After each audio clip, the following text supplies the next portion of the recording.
From about 2.6 million years ago to around 3000 BCE, the Stone Age is divided into the Paleolithic, Mesolithic, and Neolithic periods. Initially, early humans used simple stone tools for hunting and gathering, mastered fire use, and created early art during the Paleolithic. The Mesolithic period introduced advanced tools and fishing, leading to semi-permanent settlements as climates warmed. The Neolithic era saw the advent of agriculture, enabling permanent settlements, greater social complexity, and innovations like pottery and megalithic constructions like Stonehenge, laying foundational aspects of modern human society.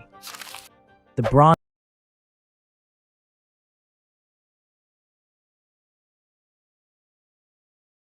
Age, a game-changing era lasting from about 3300 BCE to 1200 BCE, marked a significant era with the introduction of bronze tools and weapons that revolutionized various aspects of life. The first urban centers emerged in Mesopotamia, ancient Egypt, and the Indus Valley, setting the stage for complex societal structures, developing writing systems like cuneiform and hieroglyphics, and the rise of significant art and architecture. The era was defined by robust trade networks that fostered cultural exchanges and economic interdependence. However, around 1200 BCE, invasions, natural disasters, and economic decline led to the collapse of Bronze Age civilizations, paving the way for the Iron Age, a period of new beginnings and challenges.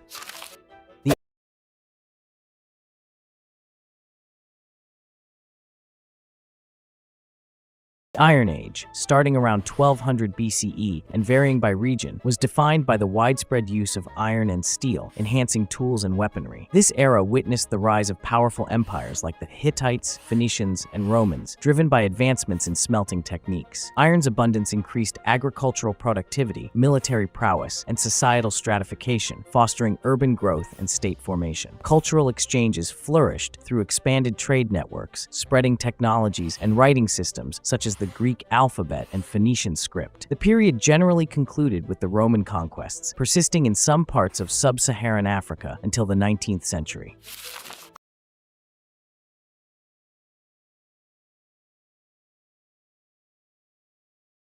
Classical Antiquity, a pivotal period stretching from the 8th century BCE to the 5th century CE, marked a foundational era for Western civilization, characterized by the rise of ancient Greece and Rome. In Greece, developments included the emergence of democracy, especially in Athens, and significant philosophical contributions from figures like Socrates and Plato. This period also saw the production of seminal literary works and the execution of critical military strategies during the Persian and Peloponnesian Wars. From its foundation, Rome expanded into a vast empire, excelling in administration, law, and engineering, exemplified by iconic structures like the Colosseum. Adopting Christianity as the state religion under Emperor Constantine significantly transformed the empire culturally. The end of the Western Roman Empire, around 476 CE, marked the close of this era, which had set the stage for the Middle Ages and influenced subsequent cultural and intellectual developments in the West.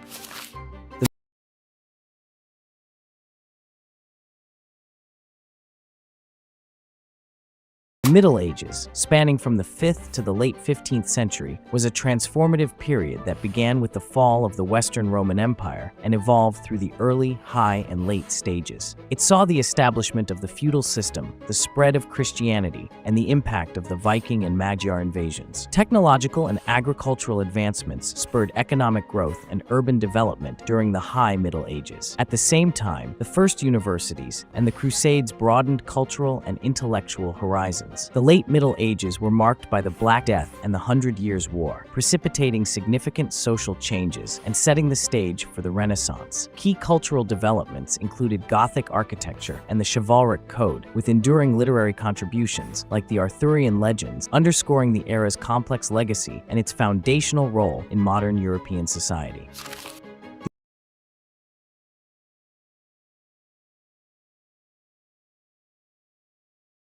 The early modern era, spanning the 16th to early 18th century, was marked by significant transformations. The Renaissance triggered a cultural rebirth in Europe, reviving arts and sciences with notable figures like Leonardo da Vinci and Galileo. This era also included the Age of Discovery, where explorers like Columbus expanded European horizons and initiated widespread colonization. Concurrently, the Reformation reshaped Christianity and European politics through figures like Martin Luther. The Scientific Revolution and the Enlightenment introduced groundbreaking scientific methodologies and emphasized reason and individual rights, influencing modern democratic ideals. Artistic styles evolved from Baroque to Rococo, reflecting broader cultural shifts that laid the groundwork for modern society.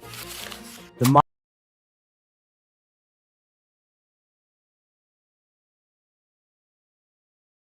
modern era, beginning in the late 18th century, encapsulates a period of significant transformations marked by the Industrial Revolution.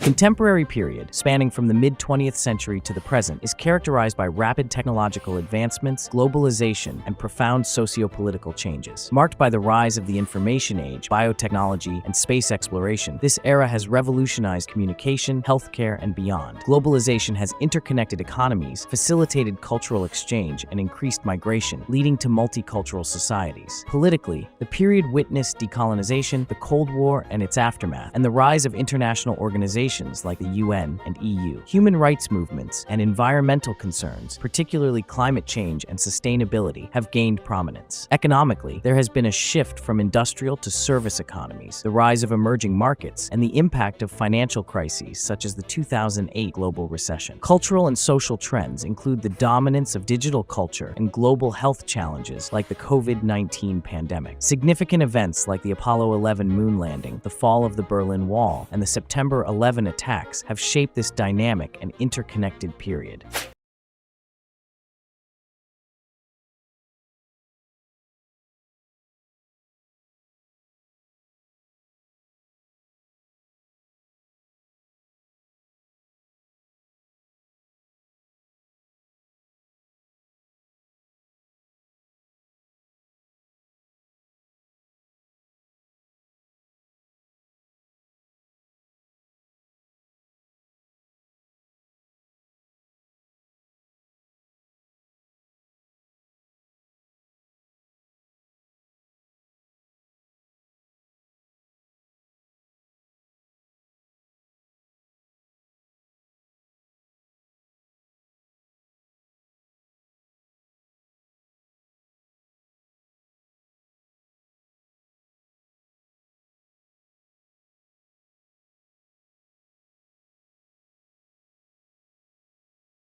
If you talk to someone that has recently moved, started a new job, or retired, and ask them what they miss most about their past situation, one of the most common answers is that they miss the people that were in their life.